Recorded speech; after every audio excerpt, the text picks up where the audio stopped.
Bom, boa tarde a todas, a todos. A gente está começando mais um debate aqui do História em Quarentena, nessa sexta semana de projeto, sexta semana de confinamento também no Brasil, e dessa vez discutindo o tema das fake news. Bom, meu nome é Lucas Pedretti, aqui comigo estão David Nemer. Oi, David. Tudo bem? A Manuela Dávila. Olá, Manuela.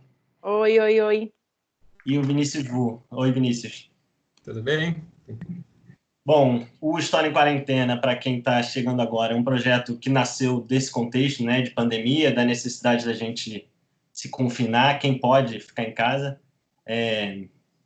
E a ideia é um pouco produzir conteúdo a partir, né, da produção de especialistas, de historiadores, não só, mas, enfim, de cientistas sociais, militantes, pessoas que estão atuando aí em relação a vários dos temas que a gente está propondo. Já discutimos questões raciais, já discutimos a história das pandemias, discutimos autoritarismo.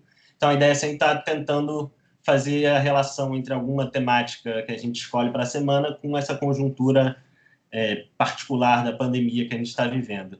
O História em Quarentena é um projeto coordenado pelos historiadores Paulo César Gomes, Natália Guerelos, César Trindade, Melanie Tulati e, por mim, Lucas Pedretti. Aqui com a gente hoje eu vou, enfim, apresentar esse nosso elenco qualificadíssimo para a gente, sem mais delongas, começar essa conversa, que eu acho que tem tudo para ser muito, muito produtiva e especialmente importante nesse tempo que a gente está vivendo. O David Nemer, ele é graduado em Ciência da Computação e Administração, é mestre em Ciência da Computação, doutor em Antropologia da Informática e é professor no Departamento de Estudos de Mídia na Universidade de Virgínia. É um pesquisador especialista em antropologia da informática, autor do livro Favela Digital, O Outro Lado da Tecnologia.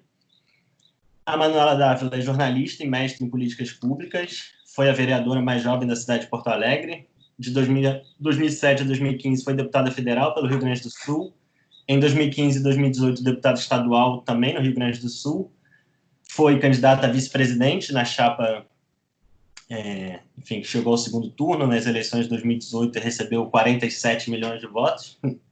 E é autora dos livros Revolução Laura e Por que Lutamos, um livro sobre amor e liberdade. Manuela também é criadora do Instituto E Se Fosse Você, que tem como objetivo fazer esse debate e o combate às fake news e ao ódio nas redes sociais. E o Vinícius Vu é historiador, mestre e doutorando em comunicação social, é pesquisador da PUC-Rio e da FGV, foi idealizador e coordenador geral do Gabinete Digital, uma experiência, enfim, de democracia digital que foi um projeto vencedor de vários prêmios, inclusive um prêmio concedido pela ONU. Vinícius Vu já, enfim, ocupou vários cargos na gestão pública, como chefe de gabinete do governador do estado, chefe de gabinete da Secretaria da Reforma do Judiciário e também trabalha o tema enfim, da democracia digital, das redes sociais e esse tema das fake news. E aí eu queria começar, enfim, colocando como início para a nossa conversa aqui uma questão sobre a especificidade das fake news. A gente sabe que a mentira sempre foi uma arma da política, né? A mentira era uma arma especialmente importante, por exemplo, para os fascismos, mas a gente está vivendo alguma coisa que parece ser historicamente diferente daquilo que havia antes, né? Então, queria que vocês pudessem falar um pouco sobre isso. Qual é a diferença disso que a gente vive hoje, disso que a gente chama de fake news, para as mentiras que usualmente apareciam na política? David, você começa? Posso começar. Eu acho que uma das coisas que traz esse novo sentido para as fake news de hoje em dia são as capacidades e as possibilidades da tecnologia que a gente tem acesso hoje, né? Hoje, você tem um conteúdo entregue no seu bolso em que ali satisfaz os seus anseios, o seu viés e tudo ali que você quer ouvir. É um tipo de informação que te satisfaz, né? E dentro dessas novas tecnologias, você meio que descentraliza o emissor, né? Antes, é lógico que era fácil identificar quem emitia as notícias falsas, seja um político, seja até uma empresa de mídia ou até um canal de imprensa, e hoje você descentraliza isso e pulveriza a questão da responsabilidade de quem cria essas desinformações, né? Como você falou bem, a desinformação não é nada novo, mas eu venho analisando como que o exercício e a prática dessas fake news para trazer uma certa ideologia que é um pouco enraizada no ódio, tem se repetido, né, através da história. É fácil ir desde a época da Alemanha nazista, onde que foram se usadas novas tecnologias para disseminar fake news, né, a questão dos judeus, até aqui nos Estados Unidos, por exemplo, nos anos 70, que era o período pós-Segunda Guerra Mundial, que era a Guerra Fria, em que os neonazistas americanos, querendo propagar a mensagem nazista para o Canadá, só que lá o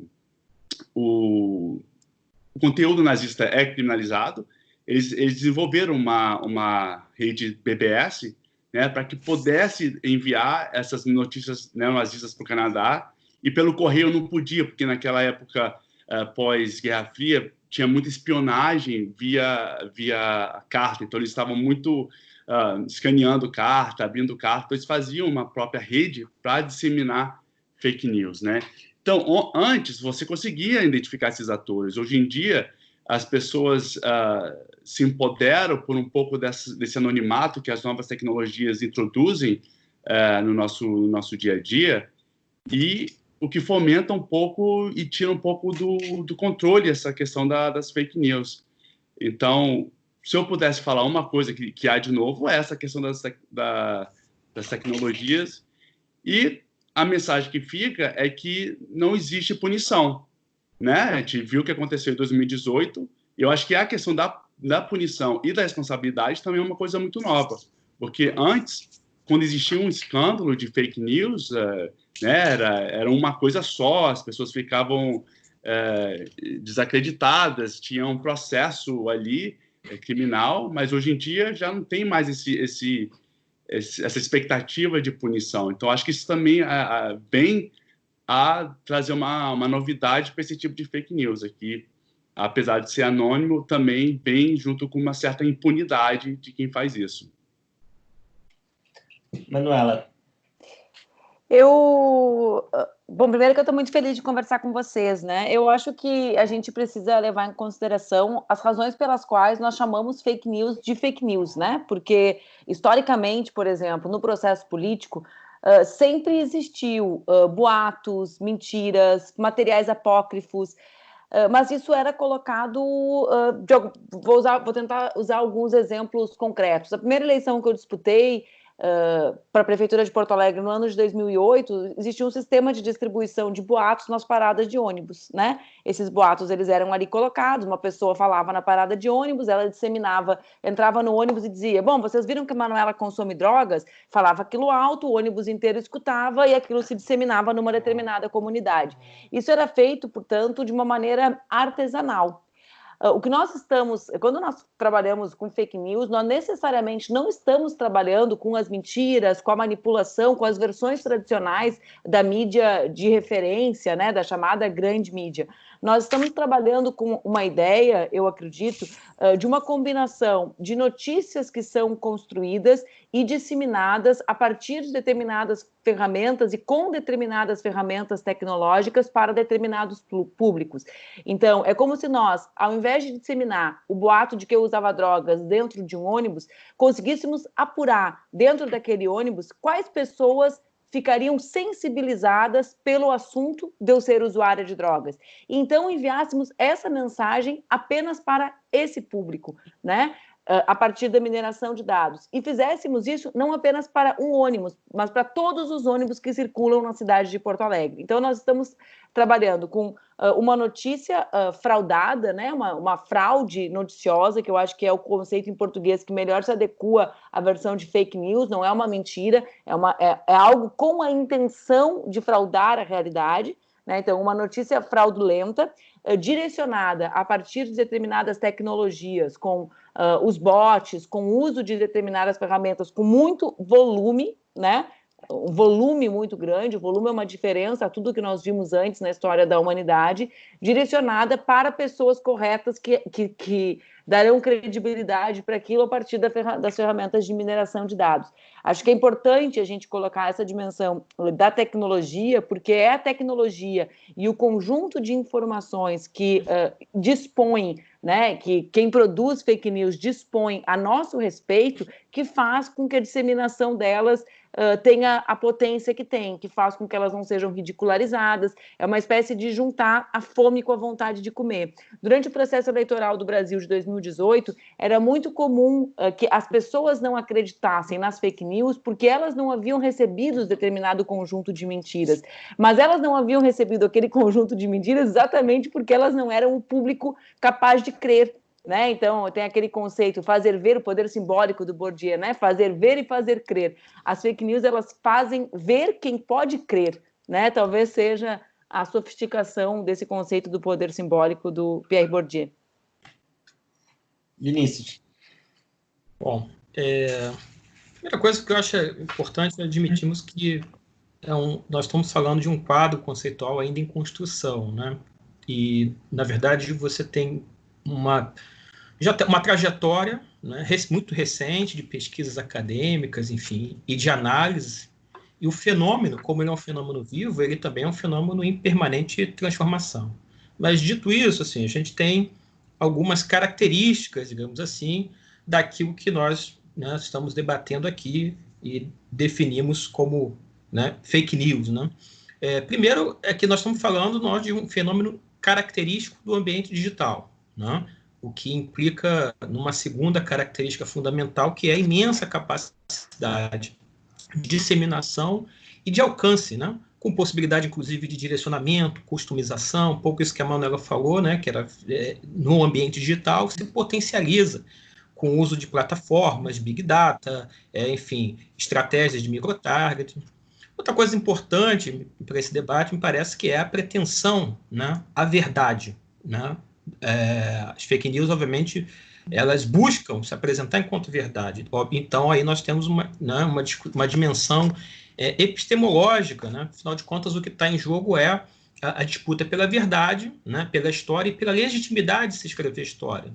Nisso daí, muitas vezes, nas fake news, mas não sempre, você tem uma mimetização do jornalismo, né? Uma ideia de que aquilo ali é uma fonte, né, digamos assim, de informação relativamente confiável.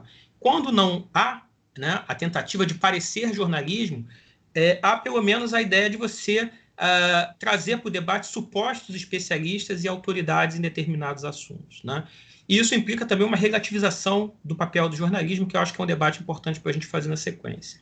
Outra coisa interessante, como característica, né, desse fenômeno, né, é que essas mensagens elas são bastante sintéticas, bastante compreensíveis, o que faz com que, né, elas tenham uma enorme capacidade de diálogo com o senso comum. Ou seja, o kit gay, né, uma das maiores fake news das eleições passadas, é o kit gay. Ele é fácil de compreender, né, fácil de absorver e também muito difícil de se combater. Outra coisa importante que me parece caracterizar esse fenômeno, né, das fake news é a ideia de que estamos falando de uma verdade inventada. Ou seja, ela não é um fato jornalístico mal interpretado, distorcido, não. Ela é uma verdade inventada por alguém que tem interesse e se beneficia de alguma forma dessa suposta verdade. E, por fim, uma característica que todos nós sabemos muito bem como ela é potente, é essa tendência conspiratória. Né? A fake news, ela, muitas vezes, né, ela dialoga com uma ideia de que tem alguém querendo esconder a verdade das pessoas. Né? E que os veículos tradicionais, na verdade, e às vezes até as instituições, participam de uma grande conspiração para esconder a verdade das pessoas. Finalmente, só uma coisa que eu acho muito importante, que não pode fugir, digamos assim, de um debate sério sobre fake news, é que o fenômeno, né, das fake news ele emerge inteiramente relacionado à ascensão da extrema-direita no Brasil e no mundo. Né? Assim, não é um fenômeno que surgiu ao acaso, ele acompanha um processo, uma onda internacional, né, de ascensão da extrema-direita, do questionamento à ciência e ao conhecimento e a deslegitimação por completo das instituições democráticas, das instituições de pesquisa, de ensino, enfim, de tudo aquilo que a gente ergueu a sociedade democrática no mundo ocidental. Essa é uma característica que eu acho muito importante, tem a ver com a lógica cultural do nosso tempo, né? E acho que sem dúvida alguma, para buscarmos o enfrentamento a esse fenômeno, sem dúvida alguma, essa é uma dimensão que deve ser devidamente considerada. Acho que já surgiram vários pontos que a gente vai desenvolver, com certeza, mas eu queria começar pegando um gancho nessa último aspecto que o Vinícius colocou, eu acho que tem a ver com a relação entre as fake news, isso que circula nos meios digitais, e uma base material, social concreta, né? E aí, pegando, por exemplo, o caso da campanha de 2018, da eleição do Bolsonaro, a gente tem, enfim, algumas leituras de que Bolsonaro se elegeu por causa das fake news, né? Ou por causa da sua estratégia digital, como se essa fosse a variável fundamental. Queria colocar essa pergunta para vocês. Vocês acham que é possível explicar a vitória do Bolsonaro só pelas fake news? Aqui esse só com muitas aspas, porque a gente sabe a força disso, mas... Ou é preciso pensar numa relação um pouco mais, enfim, complexa entre o que é isso que circula nos meios digitais e as bases sociais concretas do bolsonarismo. Acho que Manuela começa respondendo essa, porque você... Pode ser. Eu acredito, Lucas, que a primeira reflexão que nós temos que fazer é se existe como nós afirmarmos que existe uma campanha apenas digital, ou seja, o primeiro grande erro do meu campo político, do campo político que eu faço parte, na minha interpretação, é acreditar que existe uma campanha de redes dissociada da campanha política real. Né? O que mudou não foi a estratégia digital, o que mudou foi a forma como nós fazemos política. Então, todos aqueles que não compreendem que as redes não são um espaço de construção de um determinado tipo de campanha, mas da própria campanha, ficaram fora dos debates que aconteciam no nosso país no período entre 2016 e 2018. A gente pode ver que um conjunto grande de atores políticos relevantes do país davam declarações do tipo: Bolsonaro não ganhará a eleição porque não tem um partido tradicional, porque não tem um partido sólido, porque não tem um partido enraizado nos grotões do Brasil. Né? Então, não se percebeu qual o papel real das plataformas, das redes sociais para a construção do discurso político, não da campanha eleitoral. Para mim, a partir disso, a gente pode responder a pergunta que tu coloca. Sim, para mim, não as fake news apenas, mas a forma como o Bolsonaro construiu, fez ver e fez crer, né, a partir das fake news, que determinados problemas estavam colocados no nosso país, foi determinante para que nós chegássemos no resultado que chegamos. Isso acontece por causa das fake news apenas? Não. Na minha interpretação, dissociar, e aí tem relação com o crescimento da extrema-direita em 18, em 16 e na década de 40 no nazifascismo, dissociar o crescimento da extrema-direita da grave crise econômica que o Brasil vive, né, e de uma versão que foi construída sobre quem é o responsável pela crise econômica no nosso país, que foi construída, digamos, pelos veículos de comunicação de referência e legitimada pela distribuição na internet. Então, existe um debate de fundo, né, que é um país em crise econômica. Existe um outro aspecto que é relacionado à maior parte dos conteúdos disseminados, que é, até existe uma antropóloga do meu estado que certa vez colocou essa pergunta: é possível dissociar o bolsonarismo do que é ser um homem brasileiro diante dessa crise econômica? Por que as fake news versam sempre sobre sexualidade, sobre feminismo, né? Então, sobre tudo aquilo que pode amedrontar alguém que está amedrontado diante do papel imaginário, né, que deve cumprir, do seu papel de gênero, de homem provedor, né? O David Nemer falava aqui antes: por que é tanto ódio com o Jean? Né? O que afronta mais um homem desempregado, um homem heterossexual desempregado, do que um homem gay que enfrenta as suas opiniões? Então, na minha interpretação, é preciso primeiro entender qual é o papel das redes, né? Como as redes ocupam um espaço de formulação da política e não de reprodução dela. Não é espaço de press release, de assessoria de imprensa, é espaço de disputa política, uma espécie de assembleia popular permanente. E 2, quais os conteúdos que circularam ali diante de um Brasil numa grave crise econômica, um país que tem a desigualdade estruturada a partir da questão racial e de gênero, né? Isso explica muito, na minha interpretação, os conteúdos, os medos, as razões pelas quais os brasileiros acreditaram naquelas opiniões que estavam de forma fictícia, fraudulenta,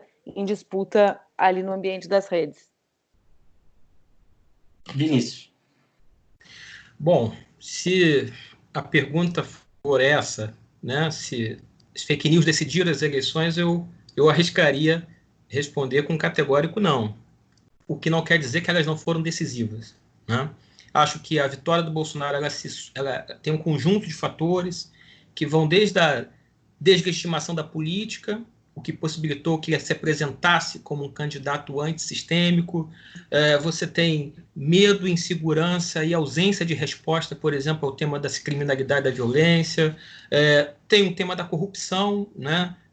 Uma questão mal resolvida pela esquerda, principalmente, no meu entendimento, que deveria dar mais respostas a esse tema do que deu. Teve a interferência do judiciário no processo político brasileiro, não podemos deixar, obviamente, de considerar isso. Houve também uma mudança do tecido social brasileiro, né? E desde junho de 2013 para cá, eu acho que há uma certa incompreensão do impacto que houve, né, no eleitorado brasileiro das mudanças que ocorreram, inclusive nos governos do PT, né, uma mudança social profunda. Acho que há um déficit de comunicação das forças progressistas, de entendimento do fenômeno das redes, a esquerda e o campo progressista que largaram na frente, lá em 2010 e até em 2014, mas que perderam um pouco o timing a partir principalmente de junho de 2013. Mas teve também as fake news, né? E as fake news, para mim, elas tiveram um papel muito importante numa coisa que foi determinante nessa eleição e que é uma coisa geralmente determinante em eleições, que foi o fato de ajudar profundamente o Bolsonaro a definir a agenda do debate. Em toda eleição, né, a primeira disputa é sempre a disputa pela agenda do debate, ou seja, quais são os termos, quais são as questões que vão balizar o debate público. E as fake news, obviamente, ajudaram profundamente. Assim como havia ajudado o Trump nos Estados Unidos, ajudaram o Bolsonaro a estabelecer essa dinâmica de rolo compressor na produção da sua narrativa comunicacional. E isso, pensando já, inclusive, os efeitos, né, das fake news para a democracia. É evidente que essa incidência, né, das fake news, ela gera uma espécie de uma interdição do debate público, porque você torna as coisas tão fora, digamos assim, da racionalidade do debate público, que tende a reforçar a beligerância, o clima beligerante, a polarização, o fanatismo em torno de posições, o que, obviamente, não favorece o debate democrático. Acho que também outras características importantes devem ser levantadas a respeito da vitória do Bolsonaro e da forma como ele usou a comunicação digital.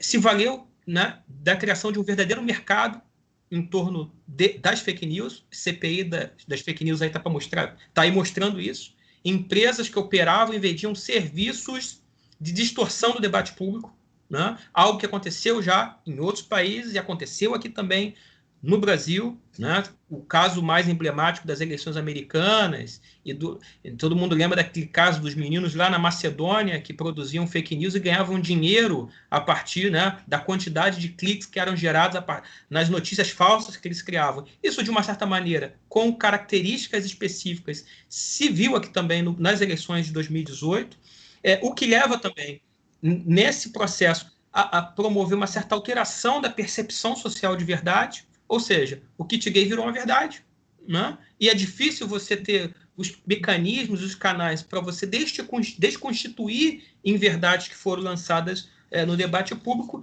e isso também gera, isso é uma coisa bastante importante, e fico por aqui, assim, o aumento do ceticismo nas instituições e na política provocado pela campanha de Bolsonaro. É algo bastante importante para entender o resultado eleitoral de 2018.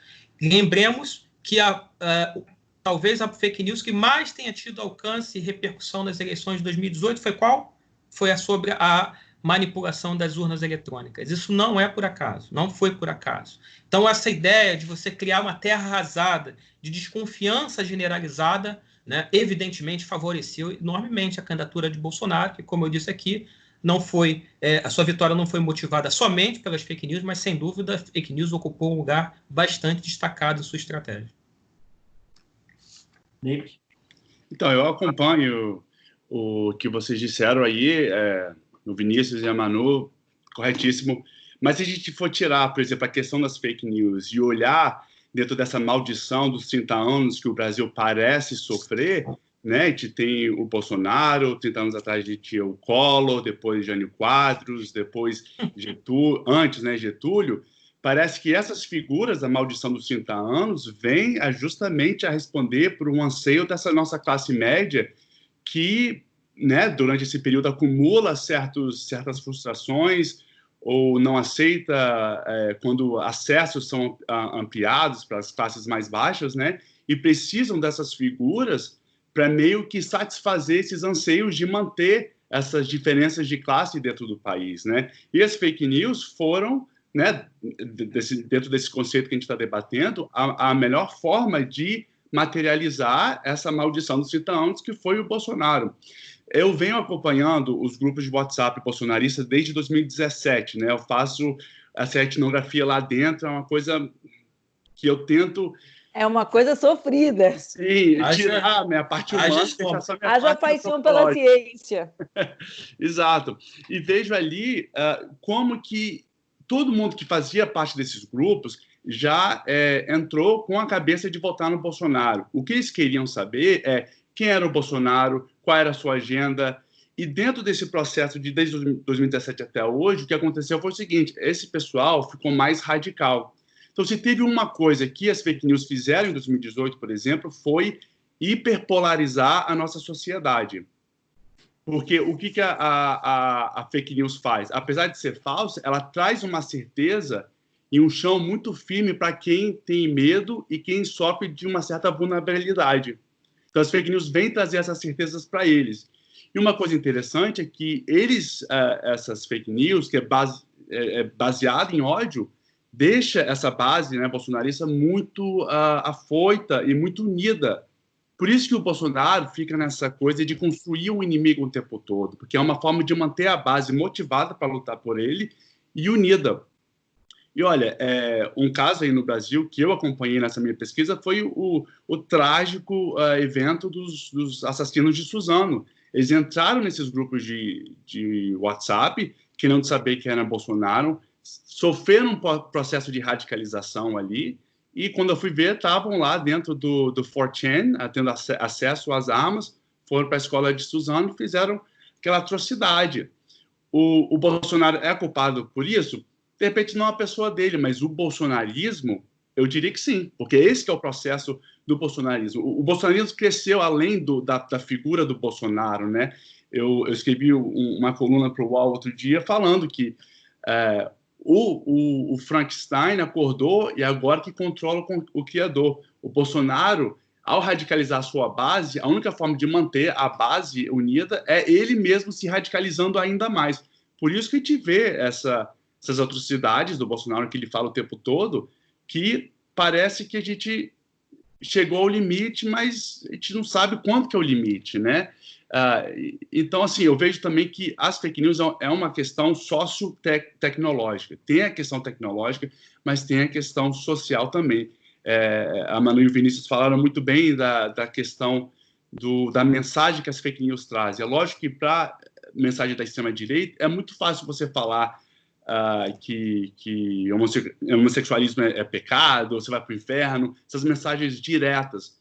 E a esquerda, ela perde com isso porque a esquerda problematiza, porque esses são os assuntos complexos que merecem esse tipo de engajamento. A extrema-direita ganha porque eles reduzem a complexidade dentro de uma mensagem de ódio e que vai satisfazer essa vulnerabilidade que as pessoas têm. Então, por isso que se apegam bastante, tomam isso como verdade. O kit gay foi o maior exemplo, né? Como é que você, dentro de uma sala de WhatsApp, por exemplo, explica que não era ideologia de gênero, era educação sexual, que deve se começar desde o início, é preciso ter um conhecimento vasto sobre o assunto. Como é que você conversa sobre isso com alguém que já não está engajado para conversar esses assuntos? Então, a extrema-direita sempre vai ter uma vantagem sobre isso, e eu acho que é até um desafio para a esquerda para saber engajar com as pessoas de uma forma mais simples, mas também não deixar de lado a complexidade desses assuntos que merecem trazer, né, à tona para o debate público. Queria trazer um pouco para esse contexto mais atual da crise do coronavírus, da pandemia. Como é que vocês têm visto que essas redes de fake news têm operado nesse contexto e quais vocês avaliam que são os grandes perigos colocados a isso, em relação a isso nesse momento? Assim? Tanto do ponto de vista da crise sanitária, propriamente dita, mas também dessa crise, de toda a questão política que, enfim, a gente no Brasil vive de maneira bastante particular. Vinícius. Bom, primeiro eu acho que o que está muito evidente nesses dias, né, e é uma preocupação que talvez esse debate seja muito importante porque despertou em setores que antes não se preocupavam com isso que nós estamos debatendo aqui, porque de uma certa maneira convergia com seus interesses objetivos, mas amplas parcelas, digamos assim, da sociedade brasileira começaram a perceber o quão preocupante, né, é você ter transformado, né, a construção permanente de narrativas de desinformação em método político. Eu acho que o que fica muito claro nesse debate que nós estamos assistindo é que o bolsonarismo utiliza, né, essa ideia, né, a narrativa, né, digamos assim, de desinformação, as fake news, como método político. Né? Não é um recurso eventual, não é uma coisa que é apenas utilizada nas eleições.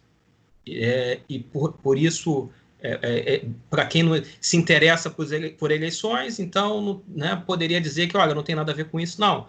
Ou seja, essa dinâmica, esse método de fazer política permeia todas as questões que envolvem o debate público na sociedade brasileira. Então, vamos pensar aqui algumas questões que surgiram também, né? Você vê uma rede de parlamentares, né, de representantes públicos legitimados pelo voto, tendo como estratégia permanente a reprodução e a veiculação de informações falsas para distorcer a opinião pública em torno do debate. Então, vamos ver a deputada, né, Bia Kicis, por exemplo, naquele episódio famoso, né, do acidente do primo do porteiro, ela foi a principal promotora das fake news, né?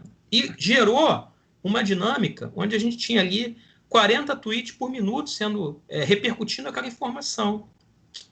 Bom, isso não é uma coisa qualquer, porque uma coisa seria se nós tivéssemos em grupos de WhatsApp pessoas, digamos assim, desconhecidas, né, digamos assim, e principalmente que não exercem funções públicas disseminando essa informação. Mas quando isso vira uma estratégia amparada por um governo com representação no parlamento, isso torna algo gravíssimo. E, uma coisa importante, infelizmente, com também o consentimento e a participação ativa de setores da própria mídia, da mídia tradicional, dos veículos de comunicação. Isso requer, no meu entendimento, uma reflexão muito profunda, porque nós estamos numa situação em que nós precisamos defender a liberdade de imprensa, o papel da mídia, o papel do jornalismo. É fundamental resgatarmos a característica de pilar fundamental da democracia, da imprensa livre. Mas é importante que os órgãos de imprensa, os órgãos de mídia, os jornais, as TVs, também tenham responsabilidade pública. Esse é um bom debate para fazermos, inclusive, nos próximos anos, em relação à comunicação pública no Brasil. Algumas coisas importantes acabaram resultando desse processo que nós estamos vendo. Uma delas é o bolsonarismo, apesar de demonstrar força, ele nunca esteve tão isolado no debate. Isso é muito importante. Né? Assim, há uma junção, digamos assim, de amplos setores condenando o negacionismo, né, do atual presidente, fazendo uma crítica severa à forma como eles têm tratado do assunto. Houve também, uma coisa importante, uma revalorização da imprensa tradicional, o que é bom, né, dos veículos tradicionais com informações de credibilidade. Nós, enfim, vários pesquisadores têm acompanhado, né, e o debate público nas mídias digitais nesse período, e o que você percebe é que, num primeiro momento, havia uma entrada, digamos assim, no debate público de muita ironia, de muita despreocupação, mas logo depois isso inverteu. E quando as pessoas começaram a se preocupar com a pandemia, se preocupar com os efeitos para suas vidas, elas buscaram as fontes tradicionais de mídia. Isso é uma coisa bastante importante. Houve e está ocorrendo, não sabemos se isso vai se desdobrar para outros acontecimentos, para o processo eleitoral, mas está ocorrendo uma certa revalorização do papel do jornalismo por amplos parcelas da sociedade brasileira, que é bom, né, e que deve ser encarado com responsabilidade. Houve também uma coisa importante, que foi o contraponto exercido por governadores e prefeitos no Brasil inteiro. Isso é uma coisa bastante importante, saudável para a democracia, uma reação, né, digamos assim, federativa, de baixo para cima, que se traduz no debate nas mídias digitais. É muito importante que seja dito. Agora, problemas também. Por exemplo, a quantidade de vídeos de desinformação com fake news, principalmente em torno do tema da cura, né, do uso da cloroquina e tudo mais, são os vídeos mais assistidos nesse período pelo público que consome informação através da internet. Enfim, são várias questões, mas me parece que também, por outro lado, uma coisa que muito importante tem acontecido foi que o sinal amarelo acendeu para muita gente que achava que isso era possível conviver com essa forma de fazer política. Porque, afinal de contas, para muita gente também, a vítima antes era o outro, né? Agora se tornou um problema de saúde pública. E o que nós estamos vendo é que essas estratégias ancoradas nessas narrativas de desinformação, elas não incidem somente sobre o processo eleitoral. Elas têm a ver com o debate público na sociedade brasileira sobre qualquer tema. E é um risco, no caso, por exemplo, que envolve vida e morte das pessoas, né? Então, acho que tem muita coisa aí para a gente aprender desse processo que nós estamos enfrentando. Queria só fazer duas ponderações com relação ao que o Vinícius fala, que eu acho muito apropriado. O primeiro é a reflexão sobre como funciona essa estrutura a partir de espaços que fazem parte do poder, né? Se convencionou falar muito hoje no Brasil sobre o gabinete do ódio, e na minha interpretação se cria uma falsa ilusão de que um único espaço concentra todas as notícias e toda a disseminação. Talvez a melhor analogia que nós pudéssemos fazer é que, tal qual o Ministério da Saúde existe, existem secretarias estaduais de saúde, secretarias municipais de saúde. Então, nesse final de semana, por exemplo, durante a grave crise política que Bolsonaro enfrenta, os gabinetes estaduais do ódio não foi apenas o gabinete nacional que criou um conjunto de pautas, mas gabinetes locais, né, abastecidos por outras estruturas e por outros parlamentares, estavam a milhão, efervescentes. Eu digo isso para que a gente perceba a descentralização dessa política, né?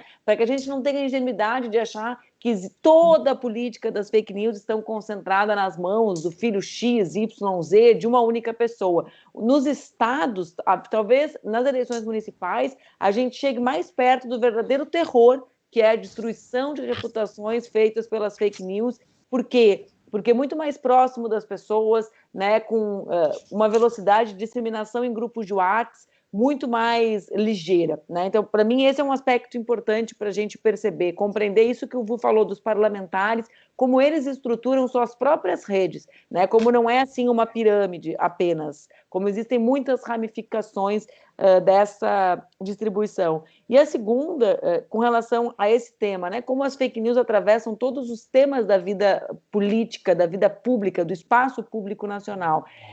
A minha expectativa não é nem esperança, porque ela é trágica, né? Mas assim, o que eu desenho, o que eu vislumbro para o próximo período é que, como o tema que nós vivemos agora, ele não tem, digamos, o tempo histórico para que as mentiras do Bolsonaro na eleição de 2018 se tornem evidentemente mentiras, né? A história ela é autoritária, como a gente diz, ela é impiedosa, mas ela demora a chegar.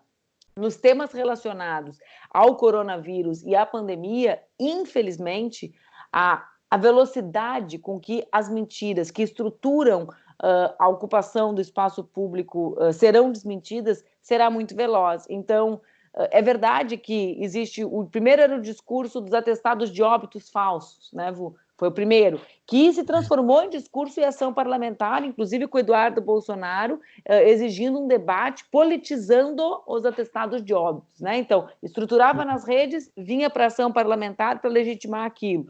Bom, mas não existe algo que possa ser mais forte do que o cemitério de Manaus, enterrando, ao invés de 30, 120 pessoas num dia, né? Então, lamentavelmente, infelizmente, agora não está no campo das ideias apenas de alguém ser convencido ou não ser convencido, né?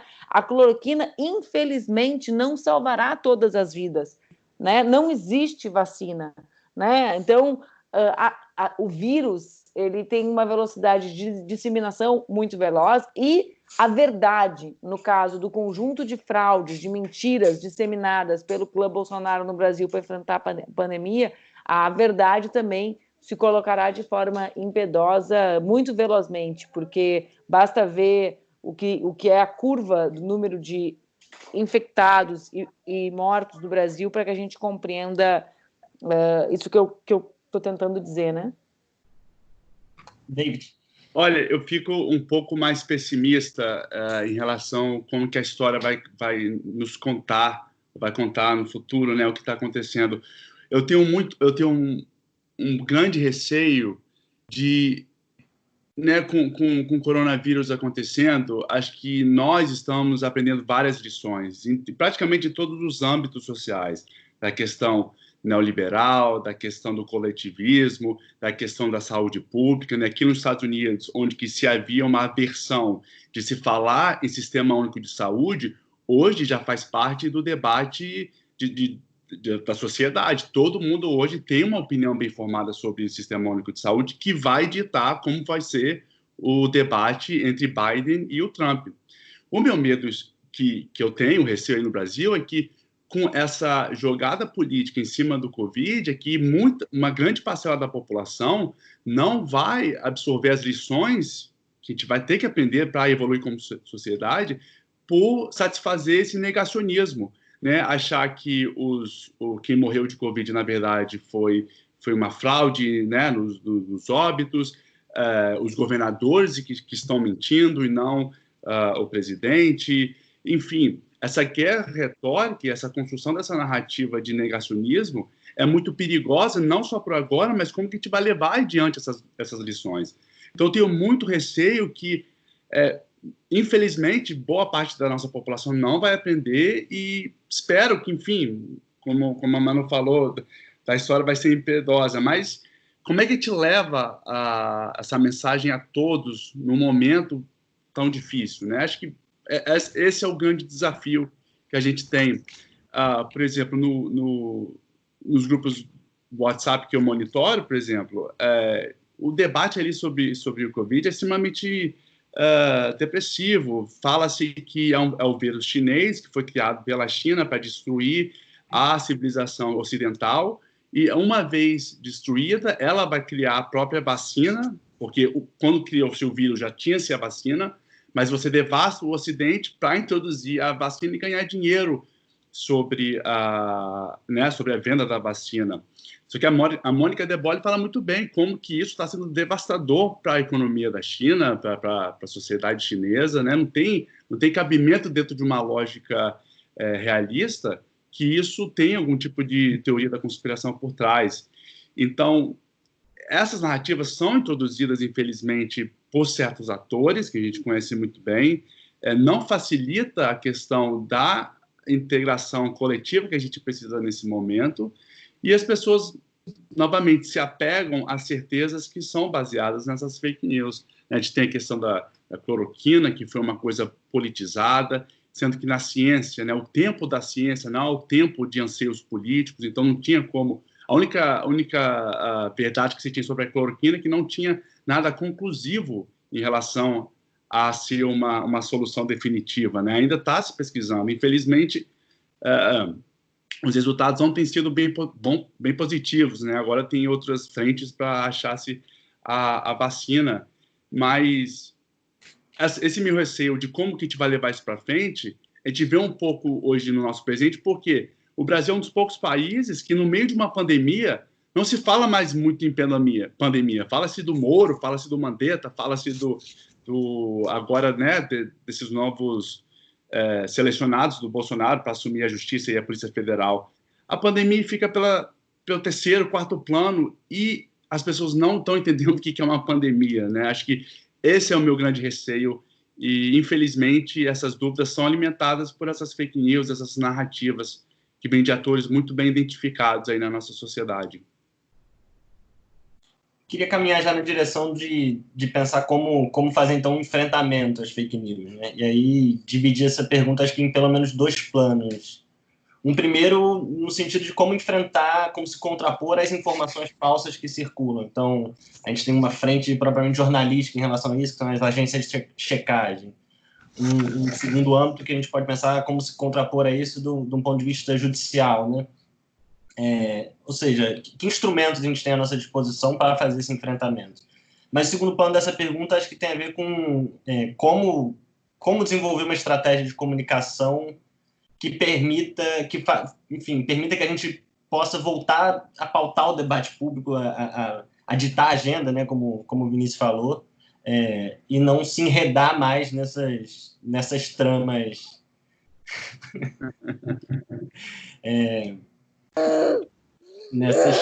Desculpa, como disse a Laura para o meu marido, a minha mãe é muito querida, ela só tem essas lives dela. Não, mas tá ótimo. Agradeço a Laura por emprestar você um pouquinho a gente. Desculpa, Lucas.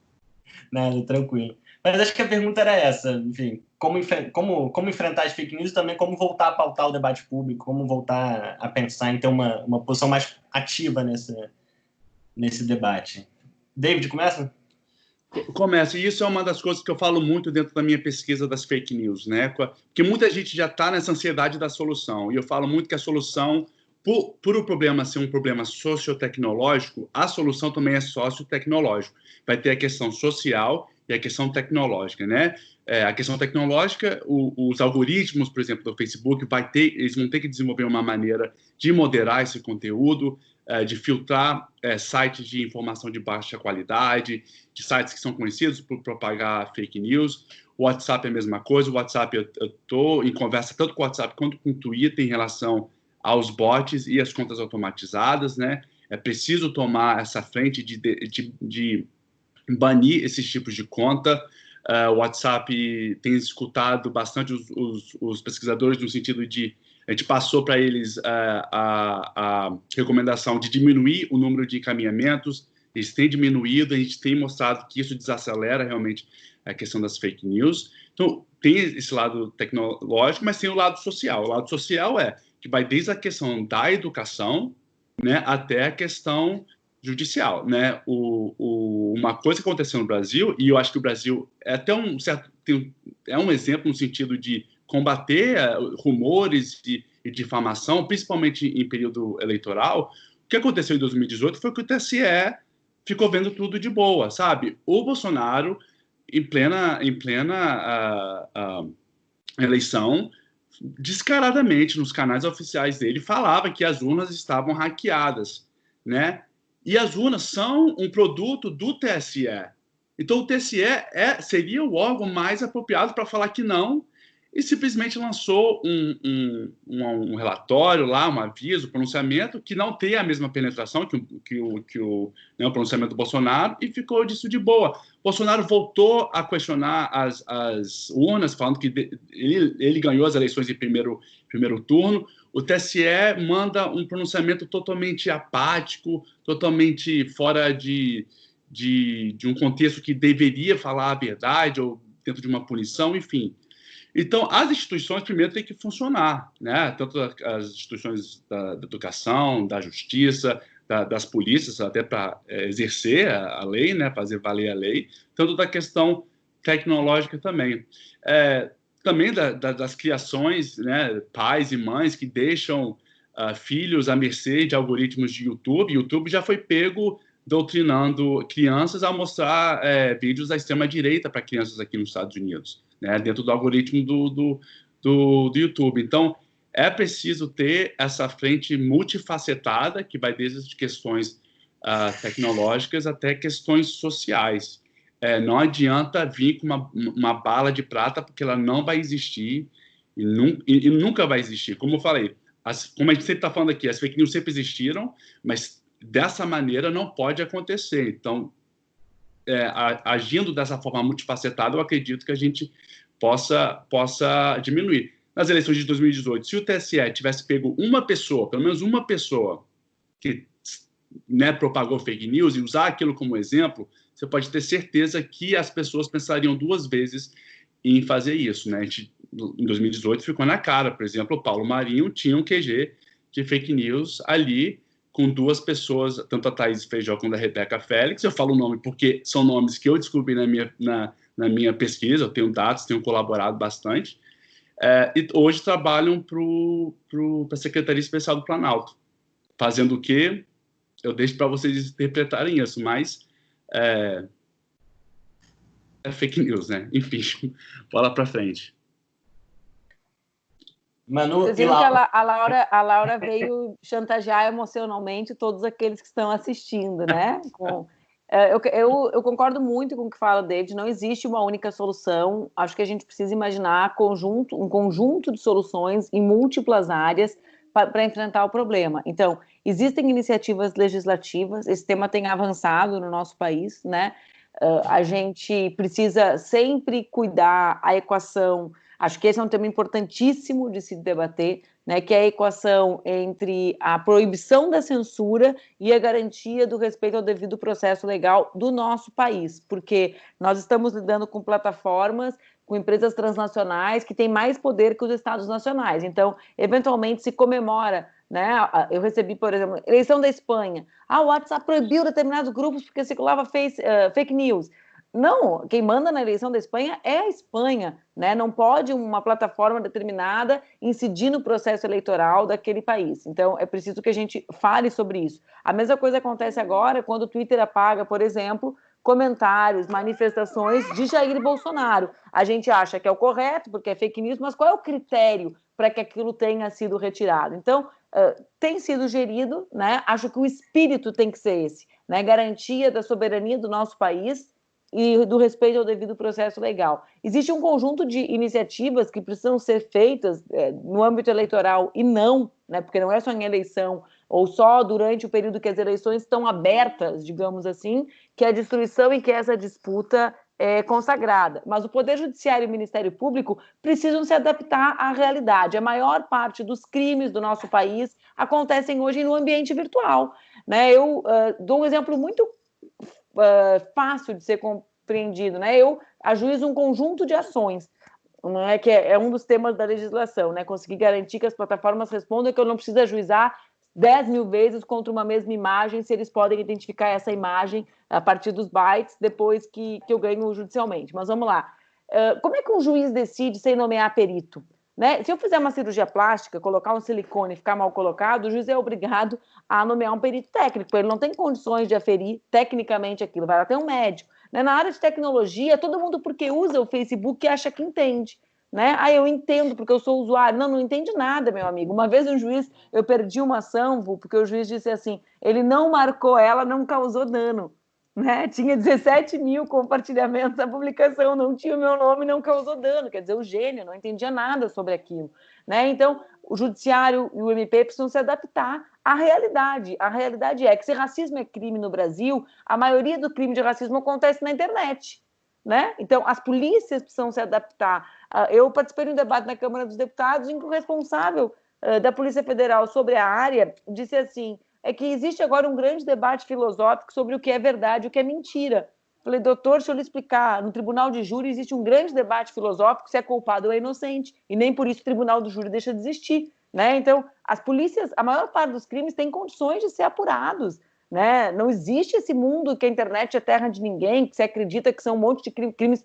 Olha, existem os criminosos com alta sofisticação e dificuldade de serem encontrados pelas polícias. Não é o caso das pessoas que nós estamos lidando no nosso país, né? Não há investigação. Então, muitas mudanças não precisam acontecer. Eu acredito, né? Eu sou antipunitivista no meu pensamento, mas eu acredito que a punição tem um caráter educativo, né? No caso das fake news. É preciso que se pegue as pessoas, né? Que elas tenham penas a cumprir e que essa pena seja, inclusive, relacionada à educação digital, né? A conscientização sobre os danos daquilo para a sociedade. Por fim, tem uma dimensão que eu acho que nós falamos muito pouco, que o meu instituto tenta trabalhar, porque é aquela que nós temos perna para trabalhar, que é a educação digital, né? Fazer com que as pessoas aprendam a checar. Todas as pessoas, eu não estou falando de pessoas, às vezes a gente fala isso, as pessoas falam assim, a gente está falando sobre pessoas com pouca semi-analfabetos, não, eu estou falando de pós-doutores na universidade que compartilham fake news porque recebem no grupo de WhatsApp. Né? Esses dias eu recebi uma num grupo que só tinha gente que poderia dar aula para qualquer um de nós, dos presentes aqui, né? Só tinha os bambambãs da academia e simplesmente a notícia dava conta que a Argentina tinha recebido 15 mil respiradores da China. Né? Quer dizer, a primeira frase da notícia, eu falei, opa, 15 mil respiradores de graça da China, né? A pessoa não se deu conta que aquilo não era verossímil. Com 2 cliques eu pude checar. Se eu posso checar, qualquer um pode checar. Né? Checar uma notícia, a maior parte das notícias falsas disseminadas é como atravessar a rua, são comandos básicos. Pesquisa, está em algum outro lugar, vê se aquilo existe em outro lugar. Né? Então, acho que a gente fala pouco sobre isso, porque a gente atribui toda a crença das pessoas à notícia falsa como algo, como uma disposição delas de acreditarem na mentira. É como se todas as pessoas que compartilhassem, que acreditassem, tivessem aderido automaticamente ao fascismo, às ideias da ultradireita. Não, uma parte dessas pessoas acredita tal qual acreditava no grande veículo de comunicação há 15 anos atrás. Portanto, é preciso ensinar essas pessoas comandos básicos de uma espécie de cidadania digital, né? Assim como nós ensinamos crianças a atravessar as ruas. Né? Eu acredito nisso. Né? Nós não conseguiremos enfrentar as fake news só com legislação, né? Só com punição, só com judiciário, Ministério Público e plataformas com mais responsabilidade. É preciso educar para que menos pessoas acreditem, para que mais pessoas saibam o impacto, o dano, a destruição da vida causada por elas e, portanto, compartilhem menos essas notícias. Vinícius? Bom, como enfrentar, eu acho que é um processo de aprendizado. Agora, o fundamental é enfrentar, né? Sairmos de uma postura contemplativa de boa parte das instituições brasileiras e tentar começar realmente a ter ações. Né? Nas eleições de 2018, não foram poucos, né, os pesquisadores, especialistas, gente que trabalha com internet, enfim, que alertou para as possibilidades que estavam colocadas, né, de uma grande distorção do debate público a partir das fake news. Já havia acontecido nos Estados Unidos, no Brexit. No próprio Brasil, nós tivemos episódios no ano das eleições, o assassinato da Marielle, enfim, a greve dos caminhoneiros, a prisão do Lula, onde você já teve um ensaio de tudo que nós vimos nas eleições.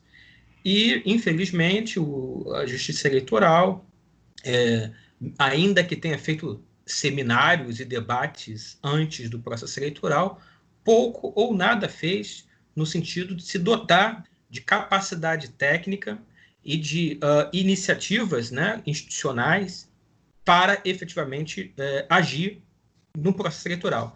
E uma coisa muito importante, agir durante, porque também agir depois é sempre muito difícil, porque sempre vai suscitar uma discussão de você invalidar o voto popular, o que na democracia deveria ser sagrado. Né? No Brasil é relativo, né? Infelizmente, mas o voto popular é algo que deveria ser, né, algo com o máximo de atenção e zelo por todas as instituições. Então, você tem que atuar durante.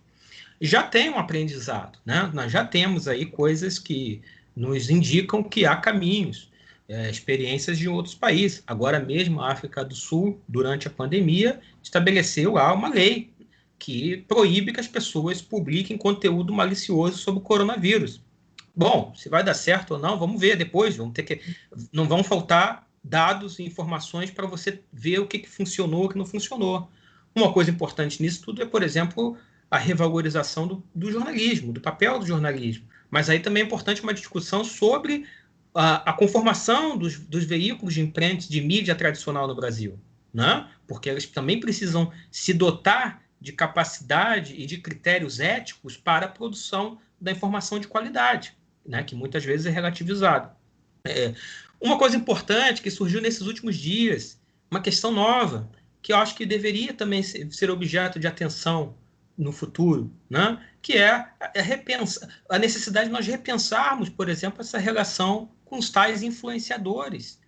São legitimados pelos meios de comunicação, são legitimados por empresas, por um conjunto amplo, né, digamos assim, de instituições, e óleo de serviço que muitos deles estão agora prestando durante a pandemia. Ou seja, é isso que o David colocou, é um processo não somente técnico, né, tecnológico, é social, é político, né? Uma coisa fundamental nisso tudo também é uma regulação mais efetiva das campanhas eleitorais na internet. Assim, eu na última eleição trabalhei com internet, né, enfim, com campanha eleitoral, enfim, já participei de algumas campanhas eleitorais, algumas delas, inclusive, com a própria Manu, que está aqui, né, conosco, debatendo hoje. Ganhamos algumas, perdemos outras, né, Vô? Mas sempre fazendo bom combate com argumentos válidos e racionais, né, e não com distorção e mentira. Mas, assim, não precisa ser nenhum grande especialista para identificar a quantidade de irregularidades que foram cometidas nas eleições, de distorções, inclusive de financiamento irregular de campanha. Assim, a gente nunca vai saber, mas o que aconteceu, e eu digo isso como alguém que trabalhou em campanhas eleitorais, né? O que aconteceu em termos de financiamento cruzado, eu diria, financiamento irregular nessa eleição de 2018 é algo que a gente jamais vai ter uma ideia da magnitude, mas eu diria com total segurança, foi algo sem precedentes. Por quê? Porque o sujeito, e eu vi isso, estou falando porque eu vi, o empresário lá da Baixada Fluminense, ele resolveu, meu amigo, pegar lá uma página gigante, que já existia, comprou, transformou em campanha eleitoral e tá aí, não deu em nada. Todo mundo sabia, todo mundo viu. Se eu vi, por que um procurador eleitoral não pode ver? Sem falar dos bancos de dados, né, Vu? Que valem milhões e milhões de reais, que ninguém fala. Né? Quanto vale o banco de dados de um cartão de uma loja de varejo? Será que essa rede virou, será que essa gente virou assim os novos donos do poder porque são generosos ou porque tinham informações valiosas para trabalharem com os nossos dados? Exatamente. A gente pode estabelecer uma comparação, né, forçando um pouco a barra, mas assim, o que foi feito no passado, né, em termos de distribuição de santinhos de maneira irregular, camiseta, dentadura, o que for, aconteceu na internet nas eleições de 2018, e eu não conheço um único caso de alguém que tenha sido punido por isso. Né? Então, assim, evidentemente que o problema é sério e que a primeira coisa que tem que ser feita é enfrentar o problema, né? E sair dessa postura contemplativa que, especialmente, a justiça eleitoral ainda mantém. Eu acho que a gente ficou... queria continuar seguindo, voltando àquele segundo plano da pergunta. Acho que Vinícius tem falado muito, enfim, acompanha suas discussões no Twitter, por exemplo, sobre como pensar numa estratégia de comunicação, vou chamar aqui do campo progressista, né? Para além de como da necessidade de sair dessa postura contemplativa em relação ao enfrentamento das fake news, como a gente também sair dessa postura defensiva e pensar em estratégias de comunicação que não abram mão de combater o bom combate com argumentos racionais, como você falou, mas que permitam que a gente saia desse lugar de só apanhar e também consiga voltar a pautar a agenda do debate público. Vinícius, começa de novo para seguir o... Bom, quer ver, David? Eu começo ou David? Tá, beleza. Bom, primeiro, tem uma questão que a Manu vai concordar muito comigo, certamente, que eu acho que é um ponto de partida para um repensar profundo das estratégias de comunicação desenvolvida, eu não diria não somente pela esquerda, pelo campo progressista, mas pelos democratas no Brasil, né? Pelas pessoas que, independente do seu posicionamento político, mais à direita ou à esquerda, que se preocupam com a democracia, com o debate na esfera pública mediado por argumentos racionais e que se preocupam com o futuro do país. Eu acho que a primeira coisa é entender que comunicação não é um problema para ser resolvido pelo pessoal da comunicação. A comunicação está em tudo, né? Assim, se há uma coisa que a política que nos ensina nesses últimos anos, a partir da atuação de um personagem como Trump ou como o próprio Bolsonaro, é que eles são o centro da comunicação. eles não terceirizam, eles não tem mais... Claro que existem estrategistas, técnicos por trás, obviamente, né? Mas a ideia de que você tem que assumir diretamente uma postura proativa e, principalmente, de diálogo, de busca, de construção de uma empatia, né, com as pessoas, isso é algo fundamental. Eu vejo algumas lideranças políticas no Brasil, algumas delas que eu tenho simpatia profunda, ideológica, e que tem uma capacidade imensa de estabelecimento de um diálogo com amplo segmento da sociedade.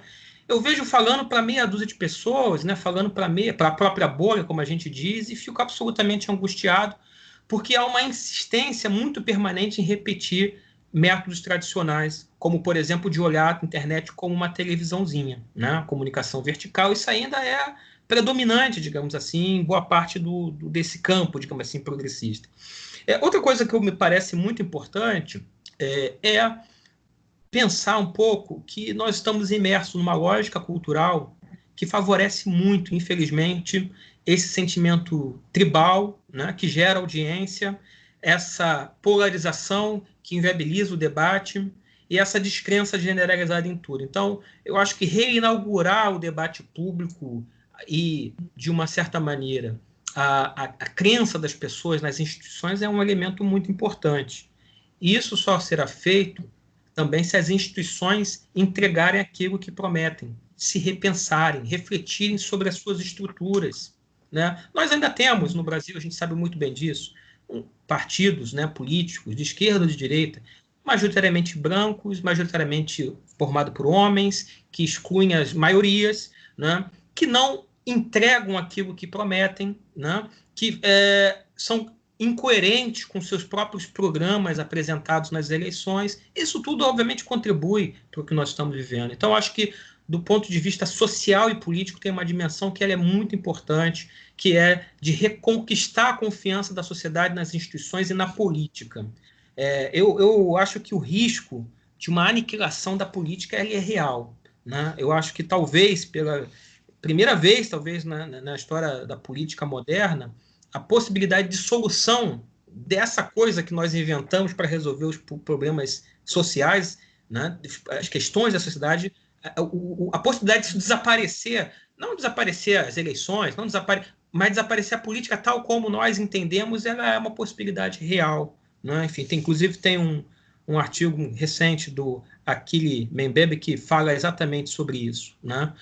Recomendo, é bastante interessante. Bom, além disso, né, tem também as questões técnicas, obviamente, né? E, evidentemente, que você ter uma atualização das estratégias que considera inteligência de rede, inteligência artificial, big data, microtarget, todo um repertório que parte significativa do campo progressista não absorveu plenamente, né?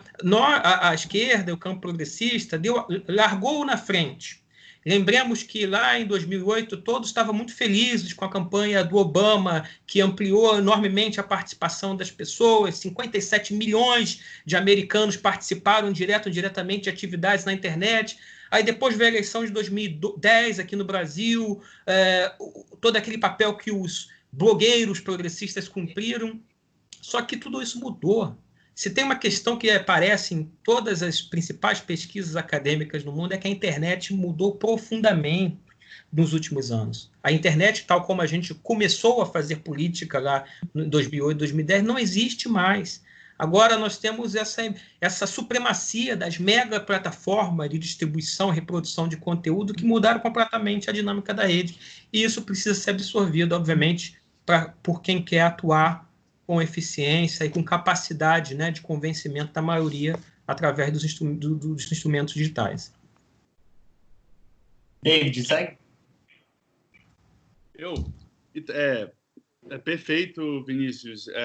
E acho que, complementando o que você falou e trazendo um pouco da mensagem da Manu, foi que realmente a gente tem que entender que a gente está entrando numa tecnocracia em que os governos locais já estão perdendo poder diante dessas plataformas, né? É por isso que é preciso engajar em regulações dessas plataformas para atender os anseios, os interesses nacionais primeiros aqui, né? O Brasil é um Estado soberano, tem suas próprias leis, não pode ficar à mercê de algoritmos que estão ali pelo simples justificativa de gerar um lucro para uma plataforma. Por isso que esses vídeos, né? Esses atores, esses influencers aí são muito interessantes para essas plataformas que trazem muitas pessoas, mas infelizmente por um intuito totalmente errado. Então acho que a regulação é uma coisa importante que o Brasil precisa engajar. A gente tinha uma abordagem muito progressista na questão do marco civil da internet, se perdeu muito porque entrou muito na questão da política, se politizou muito ali, então te perdeu bastante a coisa técnica. Infelizmente. A Europa, por incrível que pareça, tem liderado o mundo, principalmente na questão da proteção de dados, né? O que a Manu falou realmente aconteceu, foi muito sério essa coisa desses empresários ter fornecido o banco de dados, né, para essas campanhas. Foi aí que começou essa coisa maluca do disparo em massa de números no WhatsApp, né? Porque como conseguiram o acesso a esses números? Foi através da doação desses bancos de dados, extremamente sério. E hoje, em tempos de pandemia, o Estado tem tido algumas políticas, né, de estado de exceção que, por mais que numa pandemia a gente se vê necessário, mas até que ponto essas políticas vão ser implementadas e mantidas por Estado? Isso é muito perigoso também. A gente não pode, a gente tem que ir com calma, né, diante dessas políticas mais extremas. Para uma questão mais prática, né, de como a gente pode lutar isso, aqui nos Estados Unidos teve um problema muito sério, né, há uns 5 anos atrás, com a questão da doutrinação do Estado Islâmico através do YouTube. E, por incrível que pareça, a maneira que se conseguiram, né, estudaram e conseguiram combater isso foi com a humorização dos vídeos do Estado Islâmico. Pegávamos vídeos, faziam um remix, botavam uma música de fundo, tipo, fazia uma zoeira ali, que o vídeo entrava em desgraça, se as pessoas começavam a rir. Então, em vez de ter essa idealização, tinha a questão da zombação, que não conseguia mais afetar aquela pessoa que se sentia excluída da sociedade, né? Eu acho que isso pode ser uma frente também.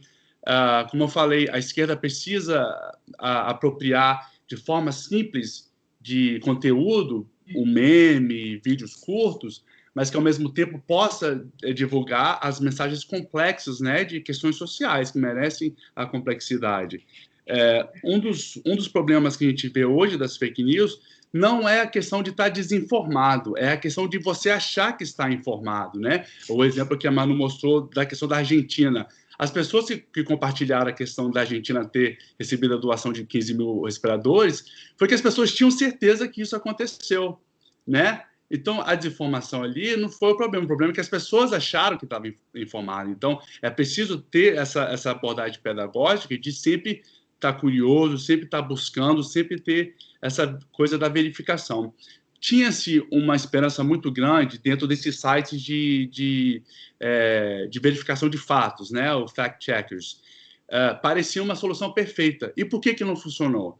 Porque eu próprio fiz um estudo aqui em cooperação com o pessoal da Universidade de Indiana, em que a gente testou como que as pessoas absorvem a desinformação e como a pessoa absorve a verdade depois. A gente viu que as pessoas, ao consumirem desinformação e depois confrontada com a verdade, apenas 60% acreditaria na verdade. Ou seja, 40% desse grupo ainda acredita na desinformação, mesmo mostrando a informação verdadeira. Ou seja, 40% é um número muito grande. Então, como é que a gente vai fazer com esse pessoal que não acredita na verdade? É isso que eu falo muito da problemática da era da pós-verdade, onde que a verdade factual já não satisfaz. Como é que a gente vai abrir essa caixa de Pandora aí para engajar as pessoas nas questões que precisam ser debatidas e precisam ser acreditadas? Eu acho que esse é o grande desafio nosso. Então, deixo aqui, né, como a gente já debateu aqui, é uma coisa que merece várias abordagens. Então, a solução é um processo. Não vai ser um produto. Manu? Eu estava com o meu microfone mutado para vocês não ouvirem o drama familiar aqui, viu? Com a Laura querendo que eu vá desenhar, pega coisa para desenhar. Bom, eu concordo muito com a interpretação do Vu e do David. Eu quero colocar alguns elementos sobre isso, né? Primeiro, é impossível resolver ou imaginar um espaço de construção, de alternativa ao que nós vivemos na rede, que não passe pela reinvenção política, talvez esse seja um termo exagerado, do nosso próprio campo político, né? Por quê?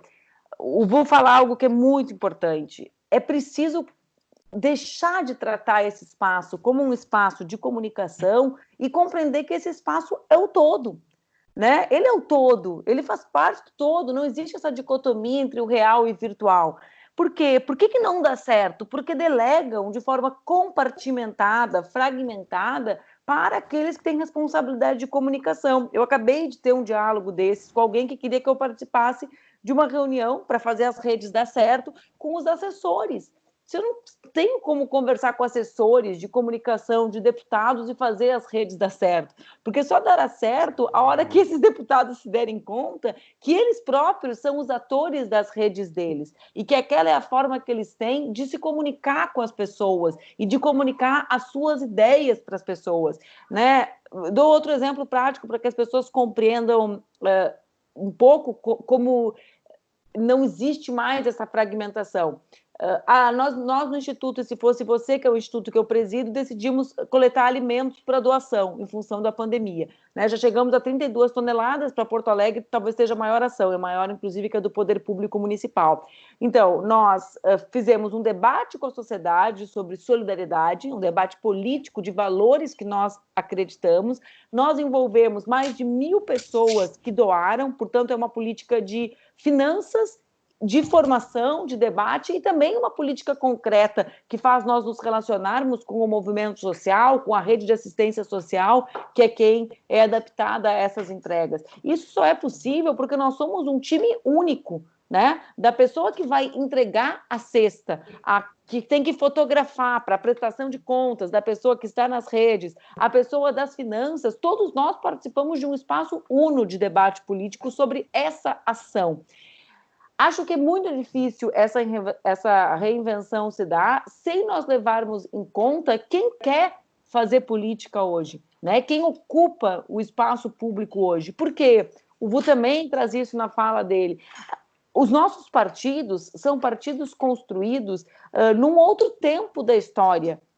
É louco falar isso estando vivo com as pessoas vivas, mas hoje nós temos uma nova forma, não apenas ela, mas também ela, de precarização do mundo do trabalho, que faz com que as desigualdades que no nosso país, historicamente, são construídas de forma regional, mas a partir da questão racial e a partir da questão de gênero, faz com que mulheres mulheres e homens negros e mulheres em geral sejam os mais precarizados no mundo do trabalho e, portanto, também existam mais nas redes. Não é porque essa gente está nas redes, essa gente é o grosso, digamos assim, do trabalho precarizado no mundo. Ora, quem são os que morrem nos Estados Unidos?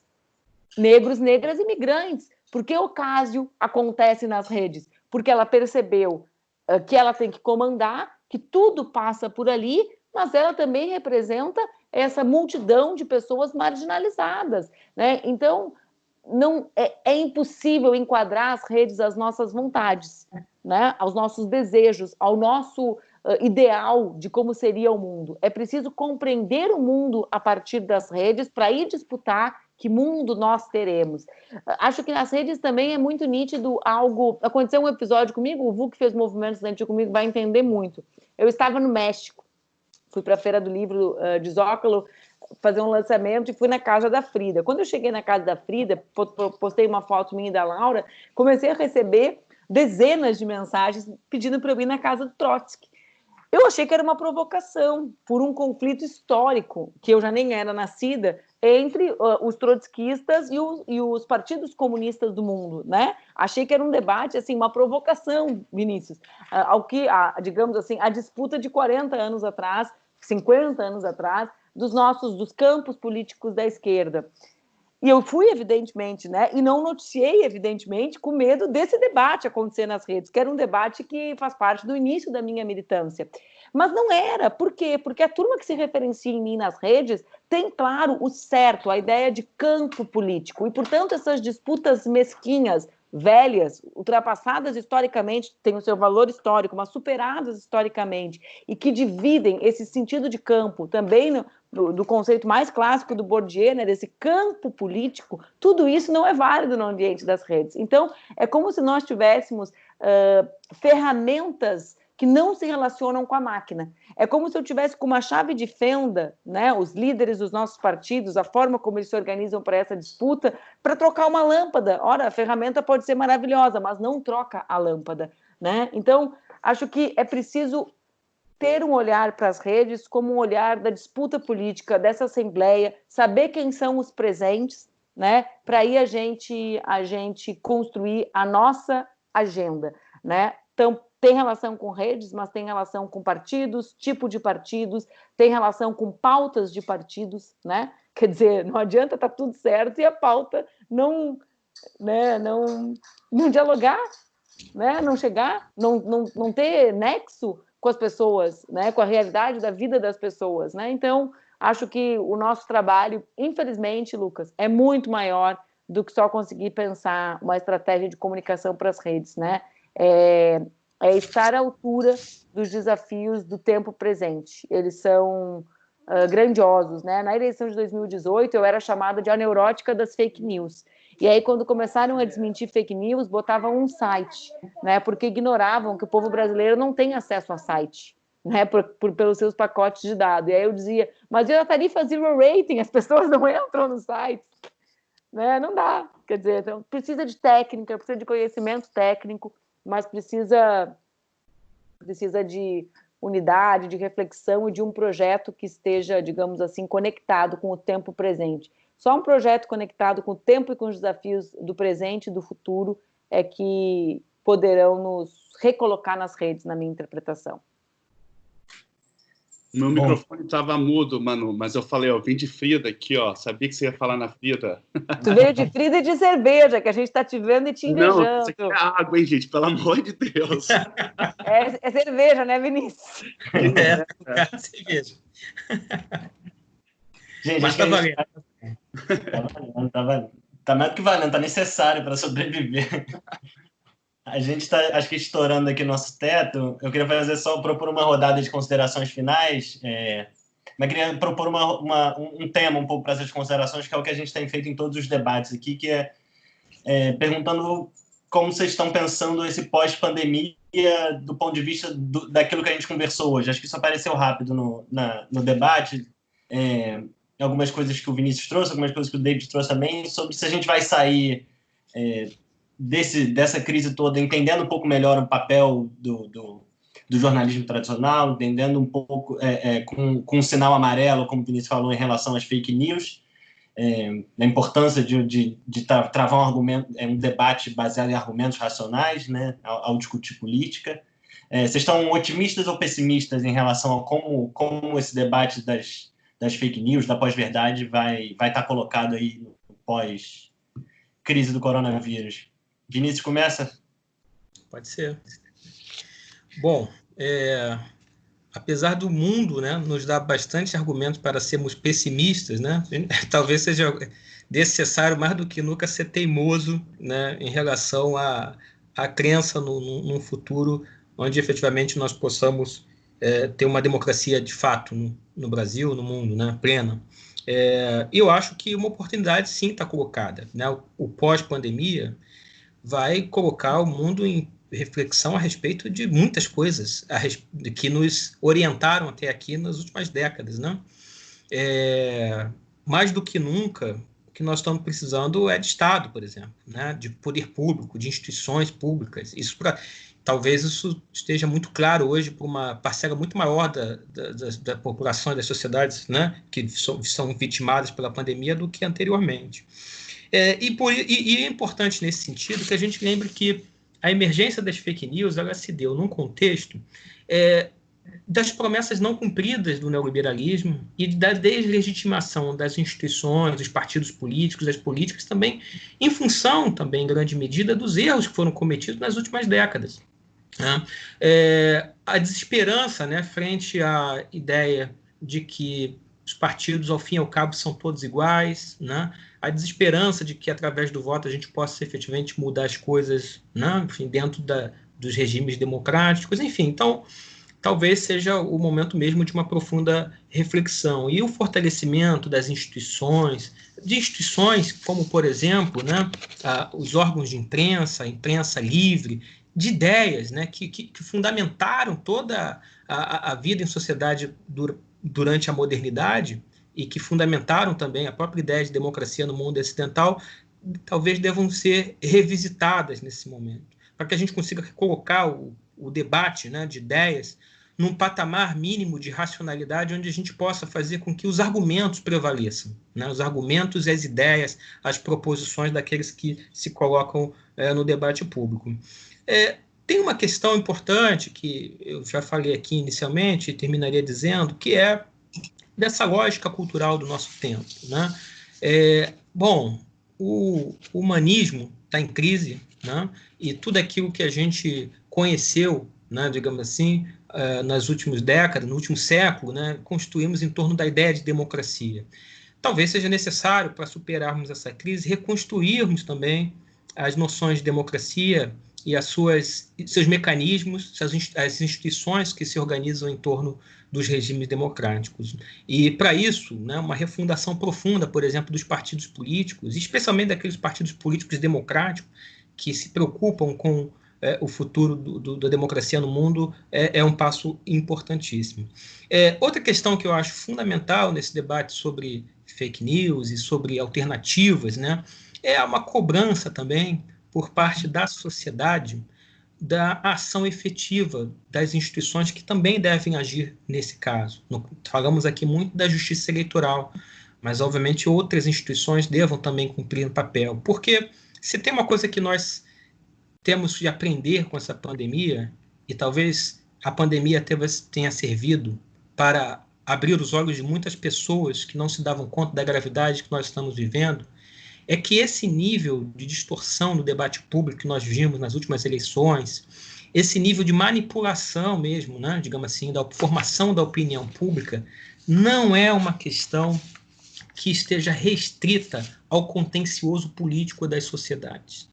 E menos ainda, né, é importante compreender que o uso dessas estratégias de desinformação ele não vai atingir somente o meu adversário político.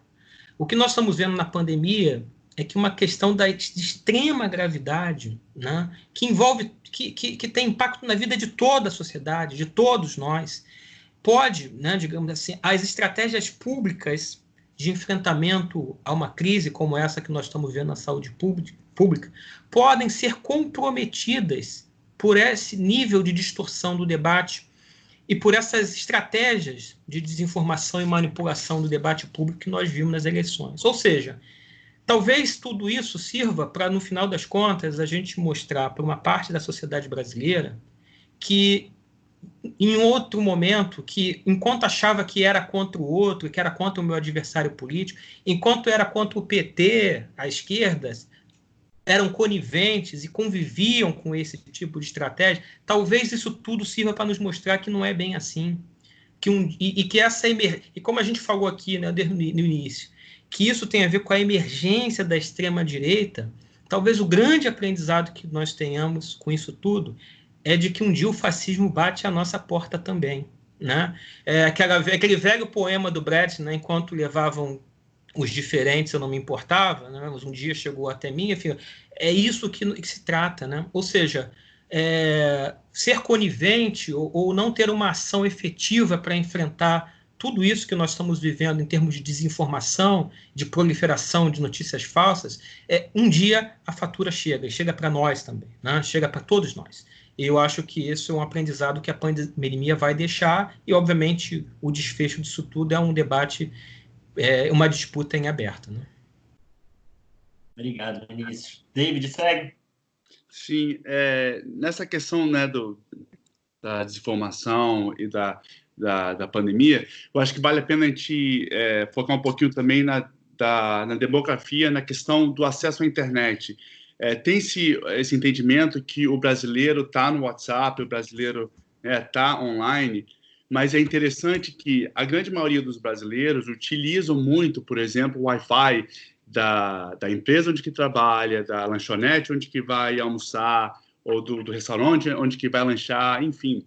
Esses são hubs principais de acesso à internet para estar participando dessa vida virtual. Uma vez que isso já não acontece mais nesse período de pandemia, isso nos mostra que as pessoas não têm a internet de banda larga em casa, né? Tem uma grande parcela. Então, o consumo de informação dela se volta para os meios de mídia tradicional, que é a televisão. A Globo sabe muito bem disso, e a Globo reina dentro desse ambiente. Então, acho que vai muito do que a Manu e o Vinícius falaram, é o seguinte: agora é a hora deles mostrarem ética, responsabilidade, que as pessoas voltaram para esses meios tradicionais para passarem informação que as pessoas precisam ter, sabe? Eu ainda confio no jornalismo brasileiro, eu ainda confio que, apesar da Globo ser uma instituição, SBT, enfim, ali tem pessoas que têm uma ética profissional, que seguem um processo editorial, que têm um compromisso com a verdade, com os fatos, enfim. Então, isso me dá um pouco de esperança no sentido que, ao se voltar para esses meios tradicionais, esses meios tradicionais vão tentar reconquistar a confiança dessa população e trazer uma coisa mais responsável, mais ética. Então, essa é onde que fica a minha fé. E também, só para reforçar, e também não vou me prolongar muito, é que quando a gente fala de fake news, de bots, é lógico que hoje a novidade é a questão da tecnologia, mas, como a Manu falou, a gente está falando de pessoas, a gente está falando de um ambiente real. É virtual, mas é real. Não existe mais essa dicotomia de ser online e offline, né? Virtual ou real. São os dois. Nós temos uma presença online que tem implicações diretas nas nossas vidas como um todo. Então, não adianta achar que o que acontece na vida virtual não é real. Hoje é mais real do que nunca, né? Que tem implicação fundamental na nossa sociedade. A gente está vendo hoje, colhendo os frutos. E a provocação que eu deixo aqui é o seguinte: no começo eu falei da maldição dos 30 anos, né? Eu acho que agora também a gente precisa pensar, né? É lógico que a gente brinca falando na maldição, mas a gente sabe que não é uma coisa divina, uma coisa, enfim, misteriosa. Existem sementes que são plantadas nas nossas instituições que permitem essas figuras populistas votarem, né, a cada 30 anos. Por que eles votam? Né? Onde que estão inseridas essas sementes do mal, essas sementes que permitem esses atores votar? Eu acho que, principalmente hoje, a gente precisa endereçar essas questões, porque a gente nunca teve um governo tão destrutivo como a gente está tendo hoje do Bolsonaro. E como é que vai ser o que virá daqui a 30 anos? Vai ser muito pior, porque, pelo que a gente vê, essa maldição vai ficando pior. Então, não vai ter Brasil, não vai ter país, né, se seguirmos essa lógica. Então, a gente precisa usar desse tempo para endereçar esses malefícios sociais que restam, mesmo, de repente, tendo uma mudança de governo, mas eles ficam. É preciso acabar com isso de uma vez para a gente acabar com essa maldição, né? Obrigado, David. Manuela?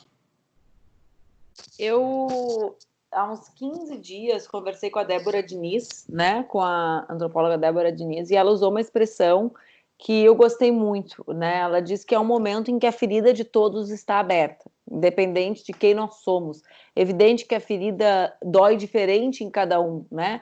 Não é uma ferida igual para aqueles que conseguem se manter com dignidade do que aqueles que não conseguem se manter com dignidade em função do esforço para o isolamento social e da ausência de esforço do governo central para que as medidas de proteção social descentralizem. Mas a ferida dói. Todo mundo está conectado, digamos assim, a partir da percepção, de algumas percepções que invariavelmente chegam nas pessoas. Então, primeiro, né, nós somos muito pequenos diante do que é a imensidão de possibilidades da vida, né?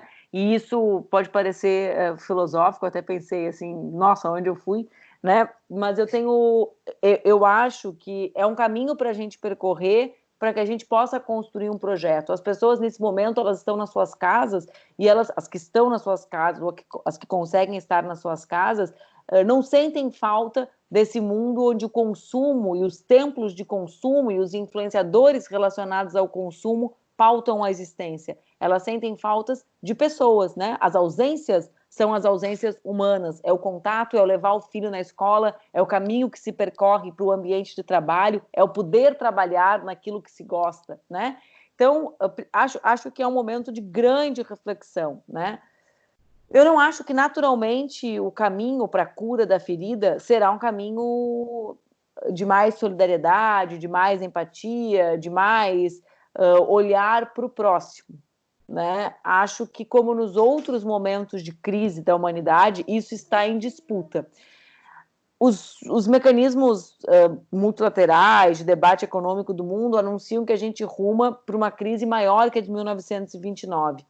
A gente pode olhar para o momento que nós estamos vivendo agora como a volta das disputas pós-29, né? Que culminaram com o nazifascismo, ou a gente pode, na minha interpretação, já imaginar que a pandemia é a analogia que podemos fazer ao nazifascismo, ou seja, que nós já estamos num momento que a curva que temos que fazer é construir alternativas mais humanitárias, mais solidárias, com outros valores econômicos, uma outra sociedade. Então, assim, acho que é um momento de grande disputa na sociedade, né? As disputas se darão nas redes, sim, nas redes, né? As disputas se darão com relação a essa agenda que passa por mais Estado, por um Estado de proteção social? Acho que sim, acho que o nosso caminho é esse. Isso já era um caminho para a gente estar trilhando antes da pandemia, porque o mundo do trabalho está em transformação antes da pandemia. A crise econômica é anterior à pandemia, né?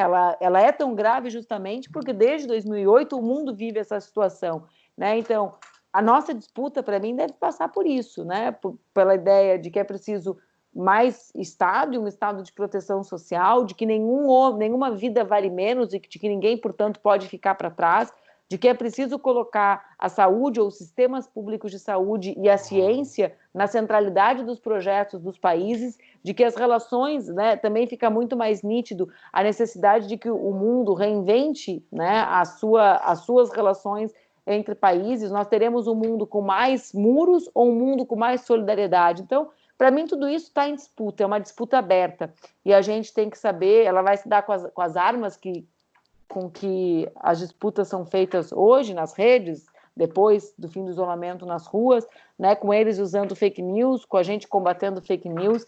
Mas, para mim, o que a gente tem que fazer é com que essa ferida não doa em vão, né, com que a gente não caia em 30 anos, talvez não sejam 30, talvez a velocidade seja mais rápida, mas em 6 anos de escuridão absoluta. Que a pandemia não nos leve para isso, mas nos leve para reflexão, como me disse ontem o Leonardo Boff, sobre a nossa relação com o planeta, a nossa relação conosco, aquilo que fez de nós essencialmente humanos. O Boff ontem me lembrou de algo que é meio mágico, né? Muito bonito pensar, que nós não chegamos até aqui por nenhuma outra característica nossa que não seja solidariedade, né? Quando ele me falou isso, até fiquei assim, uau, né? Como repõe aquilo que a gente sabe, às vezes a gente desordena o pensamento, né? Como que a humanidade chegou até aqui? A humanidade chegou até aqui porque nós não caçávamos para comer sozinhos, nós caçávamos juntos e partilhávamos a comida, né? A chamada comunhão, nós comungávamos, né? Talvez seja de novo um momento, a partir de um vírus minúsculo, invisível e altamente potente, que a gente se reconecte com isso que fez a gente chegar, né, existir enquanto espécie, com essa solidariedade, com esse andar em grupo, com essa noção da nossa interdependência entre nós e nossa com o planeta. Acho que isso pode parecer não ter a ver com o nosso debate sobre fake news, né, mas a gente disputa, quando a gente disputa um mundo sobre verdade, sobre fraude, sobre mentira, a gente também disputa sobre as fraudes que dizem que a gente só pode viver nesse mundo do jeito que ele é, né? Esse mundo do jeito que ele é nos levará ao fim desse mundo, né? E ao fim de todas e todos nós, mais cedo ou mais tarde. Ou a gente reinventa o mundo, como diria o Adelmo Genro, muda o mundo para depois mudar o mundo mudado, ou a gente vai estar caminhando em direção a grandes cemitérios comuns, né? Agora com o coronavírus e enquanto espécie, enquanto humanidade. Obrigada, gente. Fiquei aqui falando, né? Vocês ficaram ouvindo, fiquei a Laura desenhando. É uma piração essa pandemia, né? Esse isolamento. Acho que vai muito daquela máxima, né? A gente não pode voltar para a normalidade, porque a normalidade era o problema. A gente tem que aproveitar esse momento para evoluir mesmo, dentro dessas linhas que você falou. Acho que sim. Bom, gente, queria agradecer muito, muito David Nemer, Manuela Dávila, Vinícius Vu por terem, enfim, compartilhado essa conversa aqui com a gente. Agradecer a todo mundo que está assistindo.